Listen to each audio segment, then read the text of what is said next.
Indonesia ini kalau saya perhatikan tidak ada yang sampai kancah internasional kecuali dua.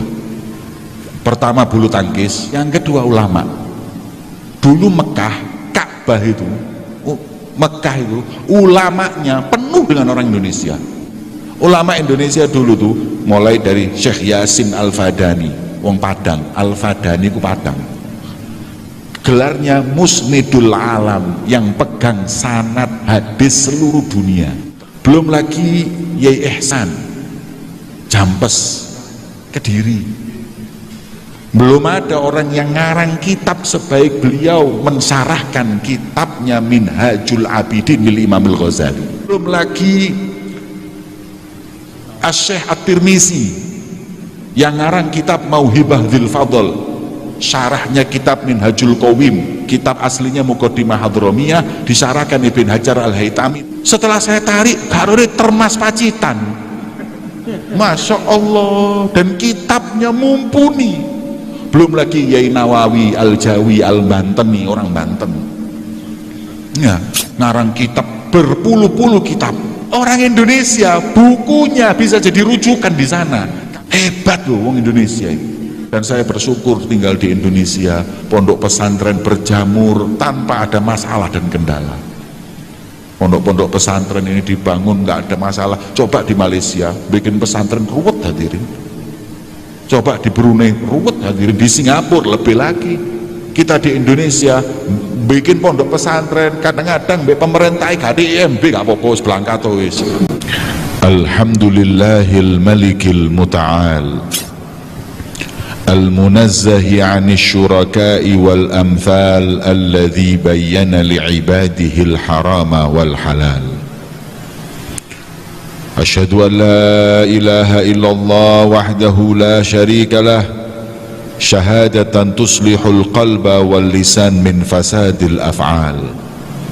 Wa asyhadu anna sayyidana wa habibana Muhammad al-hadi minadh dhalal wa ala alihi wa sahbihi khairi suhbin wa al, amma ba'd.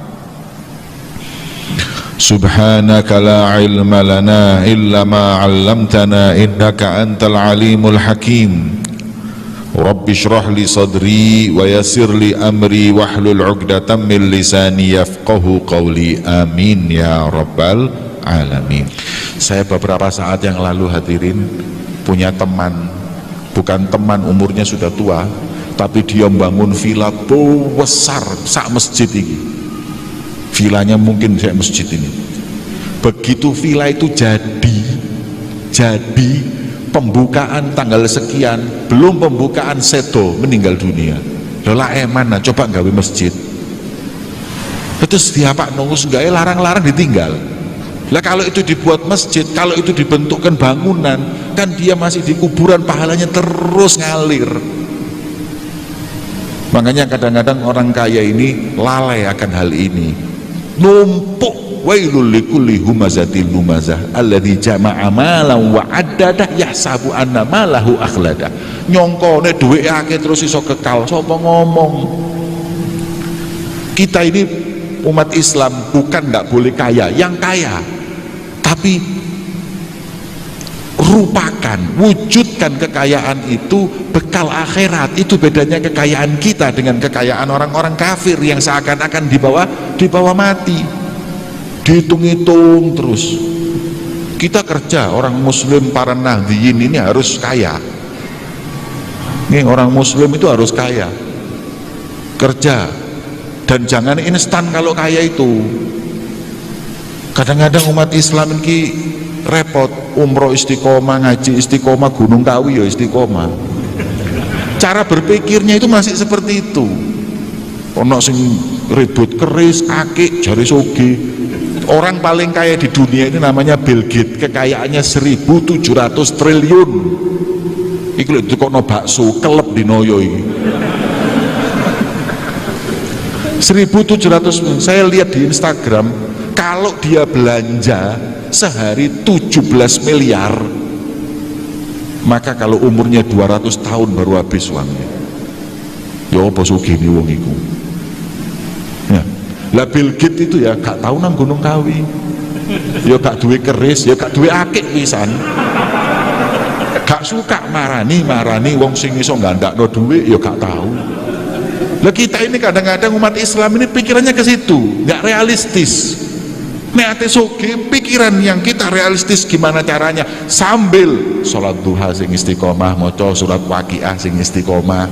Ini yang akan memberkahi harta kita.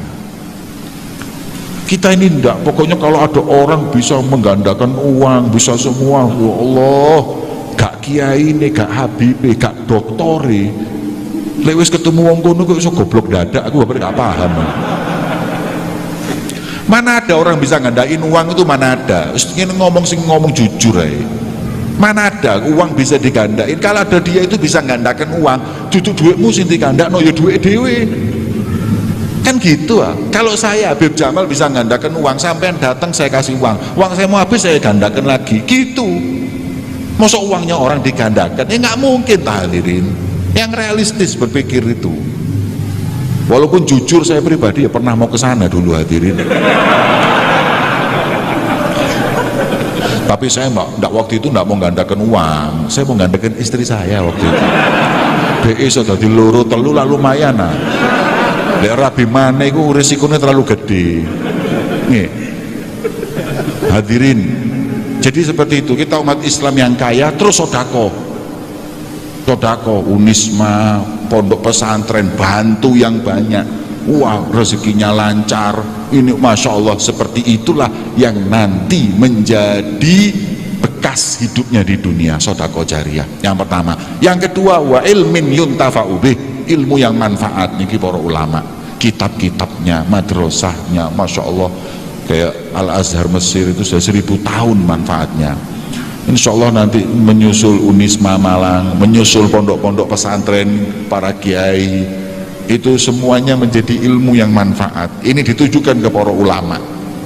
Maka para ulama itu fokuslah untuk mendidik.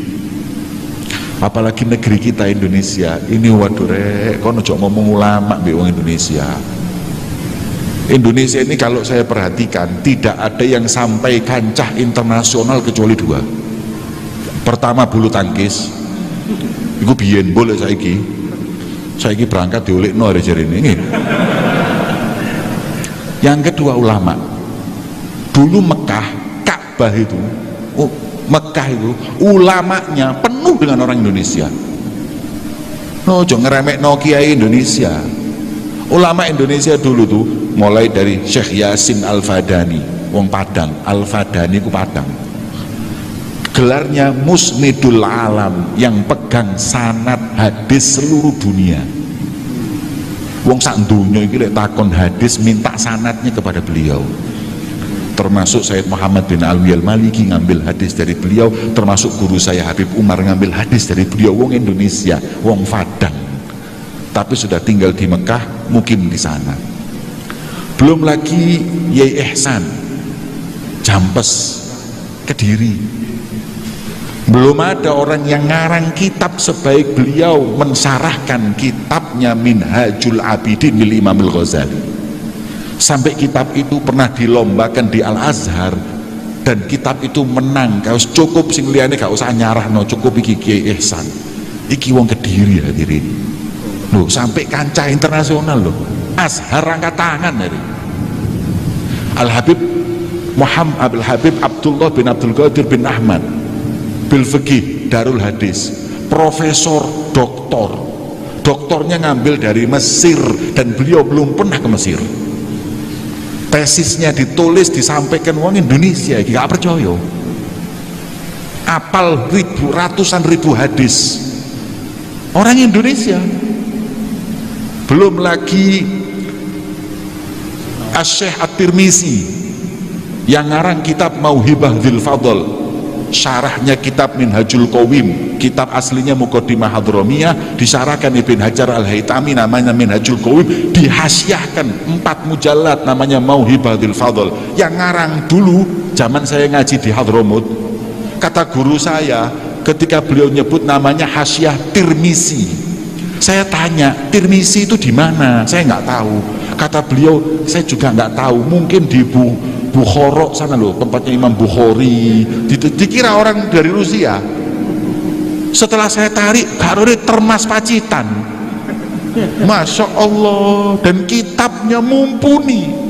Belum lagi Yai Nawawi Al-Jawi Al-Banteni, orang Banten ya, ngarang kitab berpuluh-puluh kitab.